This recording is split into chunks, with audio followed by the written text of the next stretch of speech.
এতিয়া আটা দাম বাঢ়িছে, চিনি দাম অলপ বাঢ়িছে, মাজত কমি গৈছিলে, অলপ বাঢ়িছে, আকৌ কমিব, এনেকৈ বাঢ়া কমা চলি থাকে বজাৰত। এইটোৱে চিষ্টেম, বাঢ়ি গ'লে বাঢ়ে, কমিলে কমিলে।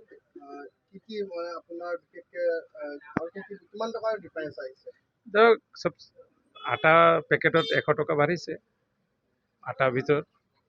তেলৰ তেলো বাঢ়িছিলে, কিন্তু কমি আছিলে, অলপ বাঢ়িছে, 5 টকা ধৰক লিটাৰত বাঢ়িছে আৰু। আপোনাৰ চেনি চিনিও বাঢ়িছে 1-2 টকা।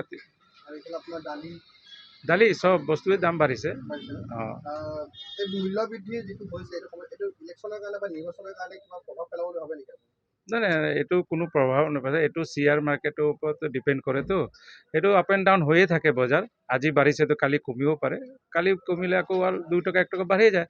সেইটো ওপৰৰ কথা, এইটো কিমান মানুহ উৎপাদন হৈছে, সেই উৎপাদনৰ ওপৰত লৈ মাৰ্কেটত কিমান মাল আহিছে তাৰ ওপৰতে ইহঁতে অলপ বাঢ়াই কথা আছে। যেনেকৈ এতিয়া কোল্ড ষ্ট'ৰ আলু নাই ক'ব, তেতিয়া অলপ বাঢ়িব। কিবা বস্তু নাথাকে, শ্বৰ্ট মাৰ্কেট থাকে, বাঢ়ি যায়। আকৌ যেতিয়া আহি যায় এভেইলেবল হ'লে কমি যায়। অলপ দাম বাঢ়িছিলে 2-2.5 টাকা কিলো, সেইটো আকৌ কমি গ'ল।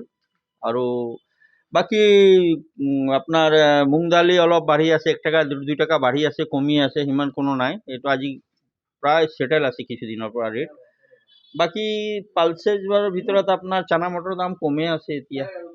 তাৰপিছত আপোনাৰ ইডিবল অইলৰ যিটো অলপ দাম বাঢ়িছিলে খোৱা তেলবিলাকৰ, যিটো অলপ মাৰ্কেটত পিছত বঢ়াৰ কাৰণে ইয়াতে বাঢ়িছে, তাতে বাঢ়িলে ইয়াতে বাঢ়িব। গতিকে সেইটো এতিয়া সেটেল হৈ আছে। আমি ভাবি আছোঁ যে যিটো বাঢ়িছিলে 5-6 টকা লিটাৰ, সেইটো লাহে লাহে লেবুল হৈ যাব ফাৰ্ষ্ট উইকলৈ। এতিয়া মানে ইলেকশ্যনৰ লৈ কোনো এফেক্টেড নহয়, কোনো বস্তু আমাৰ ট্ৰেডিঙত কোনো এফেক্টেড নহয়।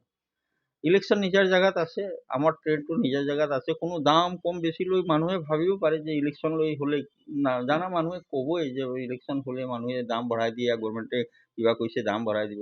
এনেকুৱা নহয়, গভৰ্ণমেণ্টে ইয়াৰ ভিতৰত গভৰ্ণমেণ্টেতো আজিকালি ইমান ধ্যান ৰাখি আছে যে আপুনি কেনেকুৱা কিবা হ'লে ফট কৰি যে গভৰ্ণমেণ্টে কেনেকৈ বস্তুটো কমাব পাৰে সেইটো চিন্তা কৰে সদায়। ভাৰত চৰকাৰ হওক বা অসম চৰকাৰ হওক, বাট মানে ধুনীয়া কৰি মানে আজি মানে ফট কৰি যিকোনো বস্তু বাঢ়িব নোৱাৰে, এনেকুৱা মানে বাঢ়িলে গ'ল, যদি কিয় বাঢ়িল নাবাঢ়িল এইটো ৰিজনটো গভৰ্ণমেণ্টে বিচাৰি থাকে, ইমিডিয়েট বিচাৰে গভৰ্ণমেণ্টে যে কিয় বাঢ়িছে, এইটো ৰিজনটো কি হ'ল।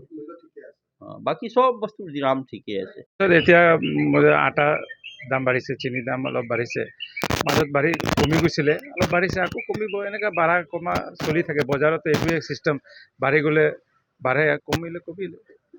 কি কি আপোনাৰ বিশেষকে আৰু কিমান টকাৰ ডিফাৰেঞ্চ আহিছে? ধৰক চব আটা পেকেটত 100 টকা বাঢ়িছে, আটাৰ ভিতৰত। তেলো বাঢ়িছিলে, কিন্তু কমি আছিলে, অলপ বাঢ়িছে, 5 টকা ধৰক লিটাৰত বাঢ়িছে আৰু। চিনিও বাঢ়িছে 1-2 টকা।